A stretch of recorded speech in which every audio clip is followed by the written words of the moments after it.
माई दुर्गा पूछे बतावे आया गड़गौरा माई मजरी से कहे माई ए माई ये मैं क्या सुन रहा हूँ? कहे क्या? कहे आज तक मेरे पिता वीर लोरी का पिंडदान क्यों नहीं हुआ? काई गड़गौरा में कोनो वीर नहीं है का? कहे बेटा वीर तो है लेकिन पिंडदान और तारन तार हमेशा उनका वंश ही करता है। ए लइका हम तोरे बाबू का तो खोई दे बेटवा लेकिन हम तो का अपने से अलग नहीं होई दे बेटा। कोनो बात बका कहानी यार से हमार तनी सब मोड़ ले। कहे पिपरी के राजा सुरपति, पिपरी के राजा सुरपति बेटा जो भी पिंडदान करने आता है उससे युद्ध करना पड़ता है और इस बात का प्रमाण है कि आज तक सुरपति से युद्ध में कोई नहीं जीता है। ए भैया कोई नहीं जीता। गौरी शंकर शुक्ला यह बताएं तो भाई 21 वर्षीय बालक भोरी गुस्से में खड़ा हो गया। ए माई तो का अपने पैदाइश पे शक बा का? नहीं रे बेटा। कहे तब तो का बाबू के वीरताई के ऊपर शक बा का? नहीं तो कहे सुन हमारी एक बात का कहत बा वीर भोरी। एक लाइन गीत लगत बा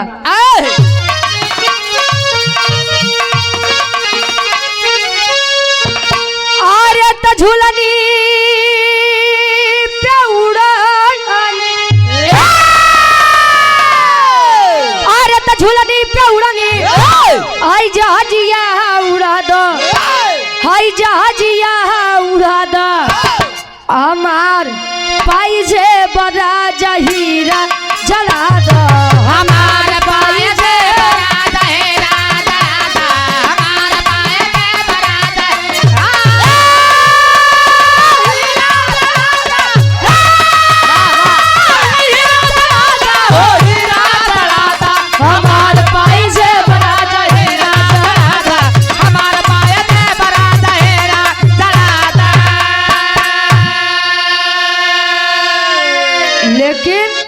वीर भोरी कहत बा अरे त बिरताई के हमरे अरे बिरताई के हमरे हई तिलकिया लगाव हई तिलकिया लगाव हमार माई हमके रण में पठाव हमार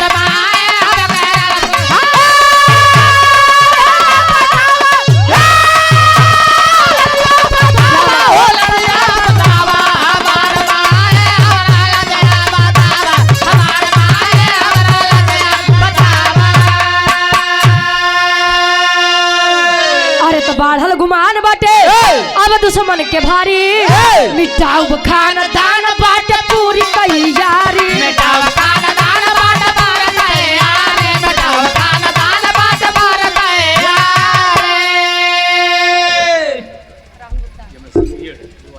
एमएससी बीएड है हमारे धर्म के बड़े भैया राहुल गुप्ता जी। आई हमारे डॉक्टर चाचा के लड़का है शर्म के कारण ये नहीं आए। आदरणीय हमारे बड़े भैया जी के द्वारा 101 रुपये आशीर्वाद के चाह रही। अम्माई भगवती के कृपा आप पर बनी रहे। प्रगति के मोड़ पर परस्पर आप आगे बढ़ते रहे। हाँ बस बस कांडे का रूप ले हाँ बस अच्छा सामाजिक चला ये वाला ठीक ठीक ठीक ठीक ठीक भैया हम भी रस गाय देते ही कांड हमारे चाचा गाय दिए हैं और फिर सामाजिक कांड हम दोबारा गाय दे। पहले मौके के बात हो जाए अब मौके के साथ साथ ही इतिहास है इतिहास बोलता है। ए भैया आवत नहीं से कहानी समझ में आवत बना समझबा तो समझ में आई। देखा हमारे चाचा काबे बहन के देखा कलाकार बढ़िया नहीं होते सुने वाले बढ़िया होते अगर सुनबा तो आशा नहीं पूर्ण विश्वास बा कहानी जाई अंदर तक एक साथे दुई काम करबो तो झंडू बाम हो जाबा न यार करबा न वहार करबा ठंडी में सब कर यहाँ रगड़ नहीं। राजेश यादव जी आशीर्वाद होटल अच्छा आशीर्वाद हॉस्पिटल कहाँ से भैया छिभैया झूसी से हमारे गार्जियन जी के द्वारा ये 500 रुपए आशीर्वाद के चाह रही। ए भैया अच्छा तिलक कई प्रकार का होता है। एक तिलक हर कोई रोज पूजा पाठ करने के बाद लगा लेता है, इसे हमारे गुरुजी लगाई ले। एक तिलक विजय तिलक। वाह कोई भी किसी भी क्षेत्र में जाता है तो वह सोचता है कि विजय का तिलक सदैव मेरे मत्थे पर लगे। और एक तिलक शादी ब्याह के पहले चढ़त है, बर्बादी की शुरुआत वाला।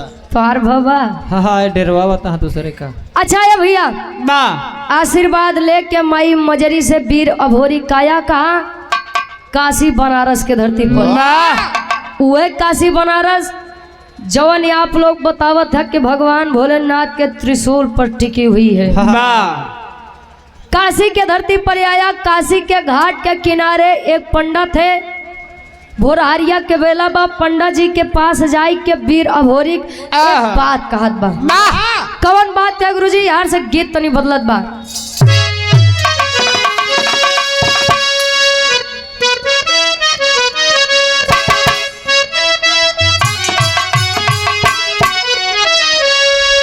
कोनो दुल्ही के गौना के दिन जब पड़ा तो सखी सहेली से बतावत बा।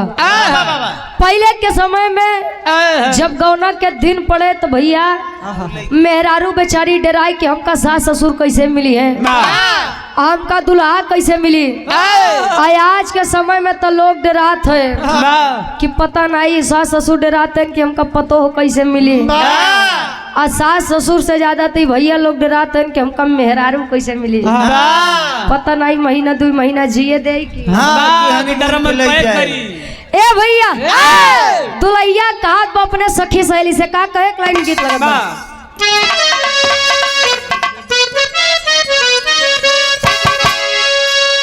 और जब से गवनवा के दिनवा धराई, अरे जब से गवनवा के दिनवा धराई, रतिया नींद आवे देह पियराई। जब से गवनवा के दिनवा धराई, रतिया नींद आवे देह पियराई। जब से गवनवा के। कवि जी लिखता है करे पिंडदान भोरी बनारस में आया, शशिधर पंडा से बात लड़ाया। करे पिंडदान भोरी बनारस में आया, शशिधर पंडा से बात लड़ाया। करे पिंडदान भोरी। यही है दुनिया साहब। आया वीर अभोरी को देखकर उस पंडे का नाम शशिधर पंडा बताया गया। शशिधर पंडा आया, वीर अभोरी को देखा तो पूछ रहा है बेटा बेटा इतनी सुबह सुबह कहाँ? कहे बाबा मैं गढ़ गौरा से आया हूँ, मेरे पिता का नाम वीर लोरी। वीर लोरी का नाम जब वह शशिधर पंडा सुना तो एक बार बड़ी तारीफ करे।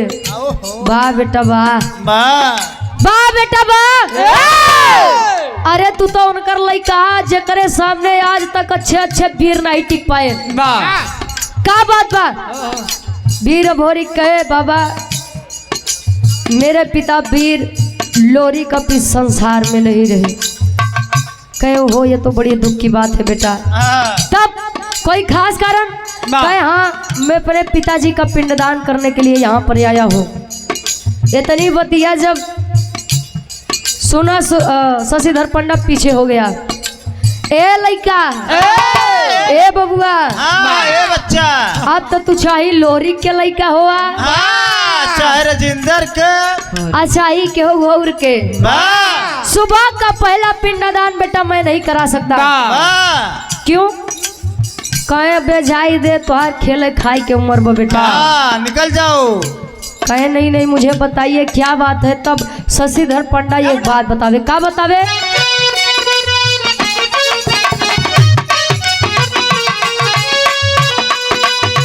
काहे पंडा पहले पिंड दान करी है राजा, काहे पंडा पहले पिंड दान करी है राजा।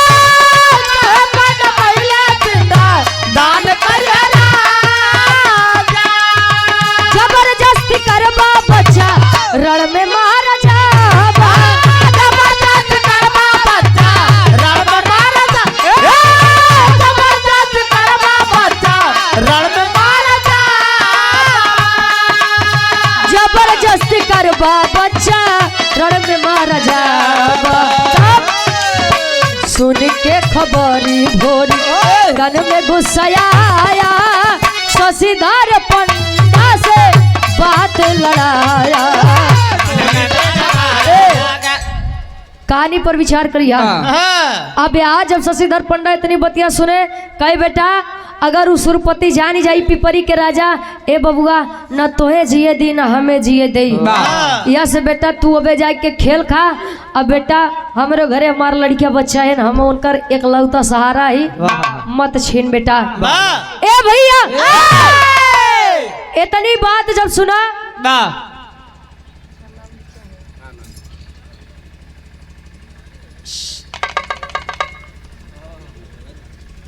आदरणीय परम सम्मानित हृदय के हमारे गार्जियन जी आप रमाकांत यादव जी मास्टर साहब यानी हमारे गुरु जी ये प्रत्याशी जिला पंचायत सदस्य के हैं प्रतापपुर से वार्ड नंबर 3 से।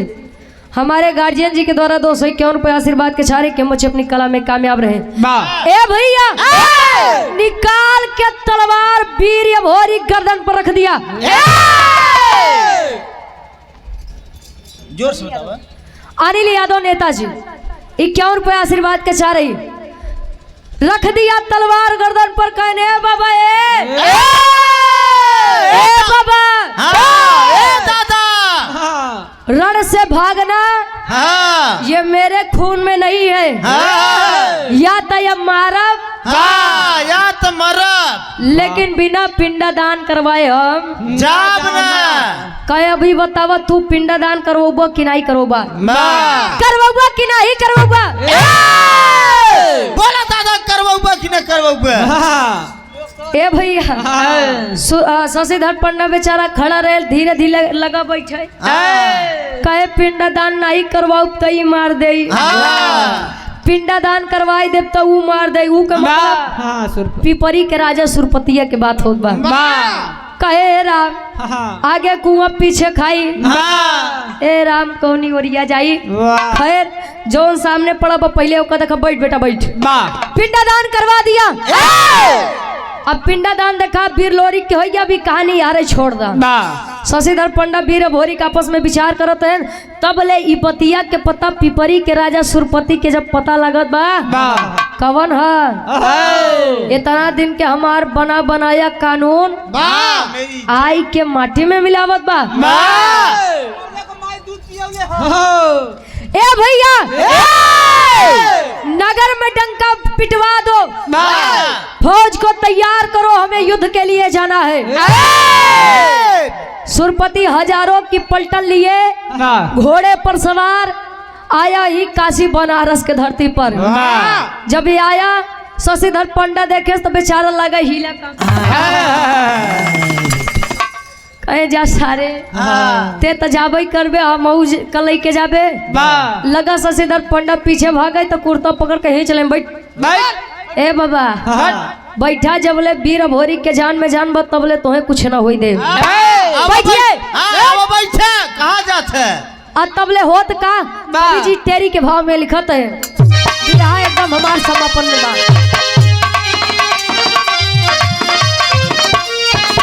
अरे राम जवानी जंगी जूझे जमके अरे तो जवानी जंगी जूझे जमके तलोरी पूत या भोरी कहे मिटाऊ हमके अरे हो हमके अरे हो हमके।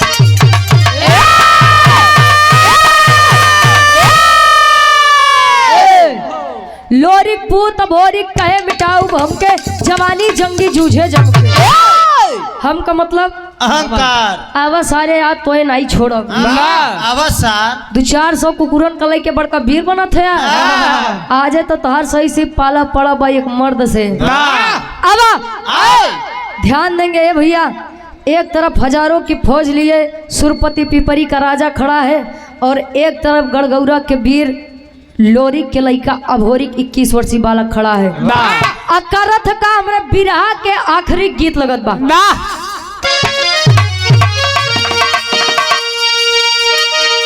आरे ससुमार तनवा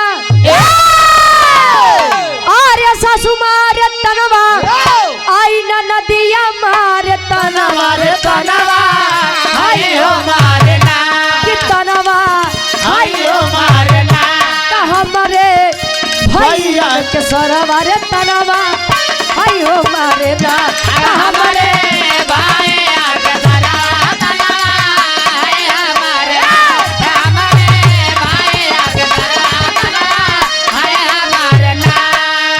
ए भैया हंस के आग ना लगावे जाया हम चाचा के नाई कहा था वो दुल्हिया बतावे लेकिन गौर करेंगे बिरहा पे लोरी के पुतवा गरजा लोरी के पुतवा गरजा हीर वाला बनवा जनवा आरी के मार बजा के जनवा आरी के मार बजा कूदा जंग मर बनवा रे जनवा अरे के मर कूदा जंग माय तनवा रे तनवा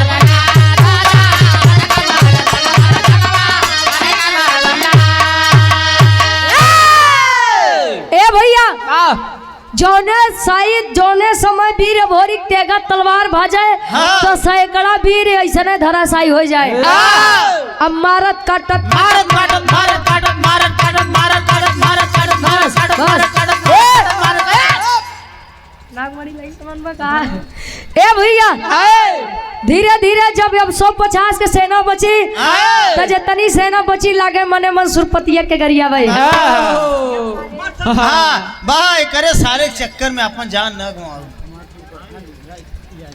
राजकुमार पूर्व प्रधान जी दुधरा दुघरा दुघरा दुघरा से हमारे गार्जियन जी के द्वारा 100 रुपये आशीर्वाद के चाह रही ए भैया जे 150 सेना बची यहाँ लगे सुरपति के गरिया में सुरपतिया सारे अच्छा जब हम गुस्सा में हुई थी तो केहू के कितना अच्छा नाम हो जाई लेकिन वो नाम खराबे हो जाए सुरपति नाम था लेकिन लगे उन्होंने गरिया में जा सारे सुरपतिया तोरे चक्कर में ना सारे मूर्ख रहे जो मरे तोरे चक्कर में हम अपन जान ते जा ए भैया वीर भोरी के डर के महाराज जैसे खड़ा है लंबा लंबा लेट गए कैसो ही जाने कि सब मरी गए पहुंचा पकड़ के कॉलर नीचे खींच लिया सुरपति का उधर मोहे में करिखा पोताई के गदहा पे बैठाई के बनारस कैसन कोनो कोना नहीं बचा जहाँ वीर अभोरिक सुरपति के घुमाए नहीं हो अच्छा धोबी घाट का छोड़ी है अरे तो वह समय में के गदहा रहन का यार अच्छा ठीक ठीक ए भैया बैठा बैठे सब लोग विचार करते हैं तो अब देखा तीसरा मोड़ हमरे बिरहा में सुरपति के एक बिटिया जेकर नाम केवला पतिया बताया गया केवला पतिया वीर अभोरी के वीरताई पर पहले से ही प्रसन्न थी शादी करना चाहे ए भैया अब तो जब इतनी बात सुने कहे सब तो देखब कि वीर अभोरी अहन के आए बनारस के धरती पर होत का पहापट के भाव में कवि जी लिखा था का लिखे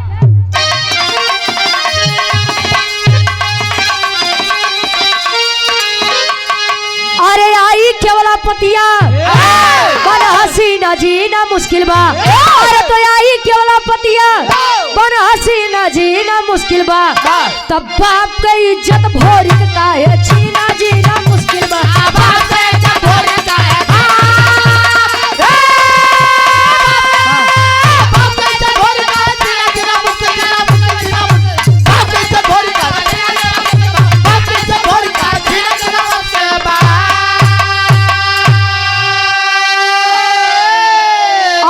जादू चलाई दिहोली सुगना बनाई हो पिजरा में कैद कैके पीपरी लेके आई हो अरे कहे कुआरी जी अब नहीं तोहरो बिना जीना मुश्किल बा तब बाप के इज्जत भोरी कहे अब छीना जीना मुश्किल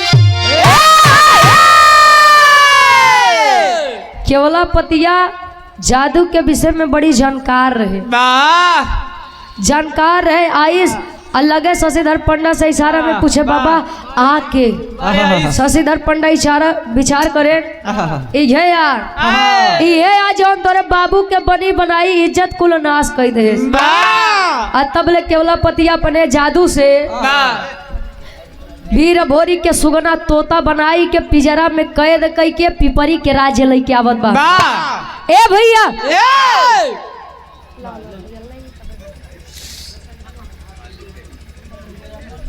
और हमारे धर्म के बड़े भैया जो कि परिचय के मोहताज नहीं है, आदरणीय आप कृष्णा यादव जी बरेंद्र से सुंदर माला और 100 रुपए देकर सम्मान के आशीर्वाद के चाह रही ले भैया।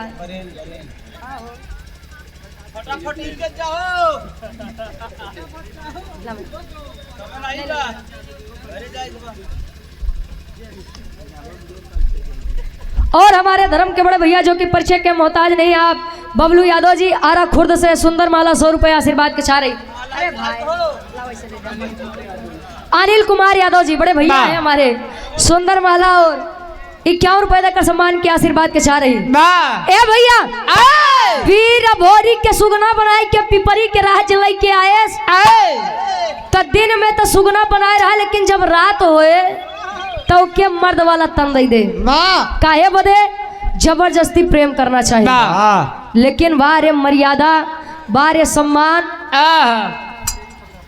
सत्यम डेयरी प्रतापपुर से 100 रुपए आशीर्वाद के चाह रही। वीर भोरी कहे लड़की लड़की तुझसे मैं इस प्रकार प्रेम कर लूं, अरे थू है तेरे प्यार पे जा दुनिया तरसत बा तोहे मिलत बा तो तोहे अटकत बा जा क्या हो लाई नहीं बता। ए भैया अच्छा धीरे धीरे समय बीतत बा। अच्छा गढ़गौरा में माई मजरी के चिंता सतावत बा। माई मजरी के जब चिंता सतावत बा तो कहा जाता है कि माई के जियरा गाई के पुतवा के जियरा कसाई के बाबू के जियरा साड़े के भेजा तई का गढ़गौरा से दुई वीर आल्हा के भाव में कवि जी प्रमाण देते हैं का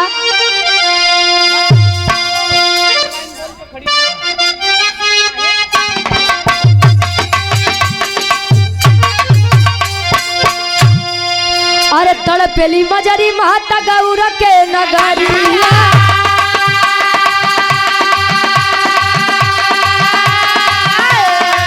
देवराई चनराई के दी होलिन पठा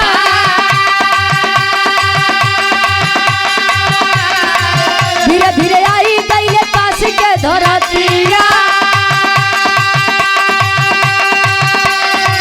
धीरे धीरे आई गईले काशी के धरतिया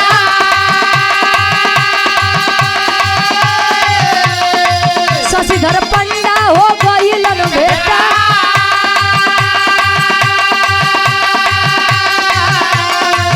लगले बतावे पंडा पूरी तब खबरिया लगले बतावे पंडा पूरी तब खबरिया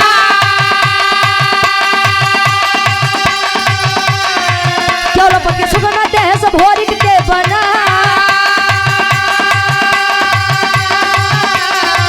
माई के बोलाई लिहोले दोनों हो बीरा जब के बोलाई लिहोले दोनों हो बीरा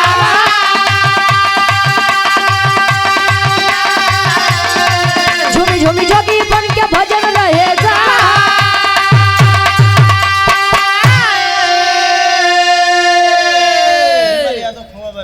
विमल यादव खोवा व्यापारी विमल यादव जी हमारे गार्जियन जी खोवा व्यापारी हैं 100 रुपए आशीर्वाद के चाह रही। ए भैया माई मजरी गढ़गौरा से दुई वीर देवराई और चनराई बताया गया। भेजा तई आए बनारस के धरती पर शशिधर पंडा पूरी बात बताए कि बेटा बहुत बड़ा वीर है, लेकिन उस सुरपति की बेटी केवलापतिया जबरदस्ती जादू से सुगना बनाई के पिजरा में कैद कई के वीर भोरी के पिपरी लेके गए। बचावे के बाद जादू के काट बेटा जादू से हुई। माई जमुनी के बोलाई के तीनों जने जोगी के रूप धारण करके भजन गावत पहुंचे राज दरबार में। केवलापतिया कहे ए हमार राजा ए हमार सैया ए हमार पोपो आवो चला नीचे। कहे काहे बदे रे कहे इतना दिन परेशान हो गया तोरे मन में प्रेम जगावत जगावत हो सके कि भाव भजन सुनला तो तोरे मन में हमरे प्रति प्रेम जागी जाए। आए सलाई के तबले माई जमुनी देखी नो हो बेटा ये भोरी वहाँ पर फंसे हो माई रुका बेटवा आजाद करावत है ओहो आजाद कराई। अब केवलापतिया कुछ समझ पावते भैया ऐसे पहले माई जमुनी अपने जादू से केवलापतिया के गदही के रूप दे दे। गदही के रूप पाई के केवलपति अपने पिताजी के बगलिया खड़ी बा मुड़ी नीचे के शर्म से। और तबले सुरपति एक बात कहा था, आखिरी भाव खड़ी के भाव में कभी जी लिखा था इनका,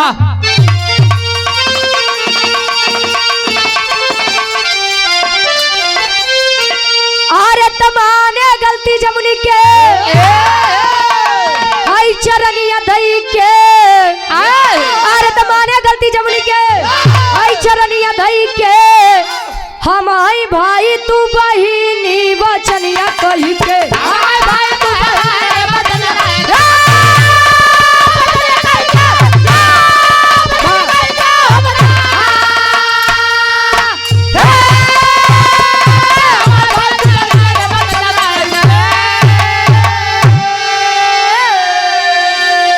जा करके गलती मानत बा सुरपति, अमाई जमुनी कहीं बेटा एक के छोड़ दा, वीर भोरी कैन माई एक के शर्त पे छोड़ब। कवन शर्त? ए माई एकर बिटिया केवलपतिया हमसे बड़ा प्रेम करत है, हमार शादी कई दा ऐसी करवाई दे, हम वचन दे तई कि एक छोड़ दे। सुरपति कहे बेटा शादी तो करवाई दे, लेकिन या तो तू गदहा बन जा या तो एक लड़की वाला तन दिया वा, अब दोनों जने मेल थोड़ी क्यों हो पाई। कहें ठीक ठीक, माई जमुनी अपने आशीर्वाद से ठीक करत है होत का। अरे केवलपतिया भोरी के हो गईली हो शादी हो, त शिव भोरी पैदा भइले पिपरी मिली आजादी हो,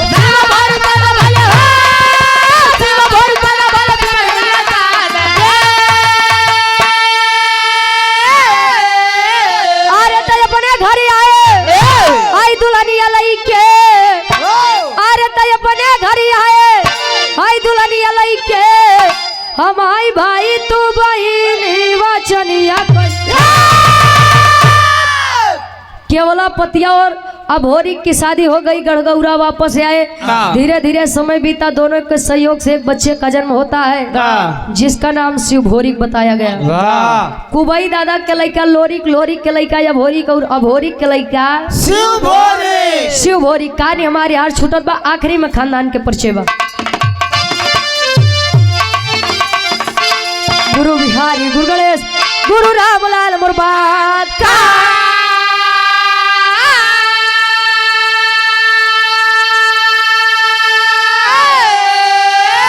अरे स्वर्ग विराजे कभी चंद्रिका, बच्चन का विजय पताका,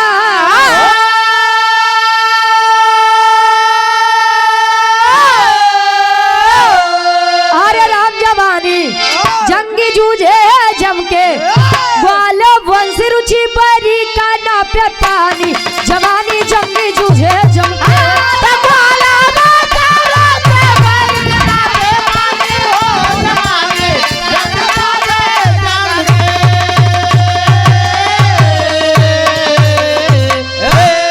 गाय बजावे कहा सुने में कोनो भी गलती कसूर भाव है, आप लोग अपन लड़के बच्चे समझ के माफ किया। चाचा जी के नंबर भाई आप लोग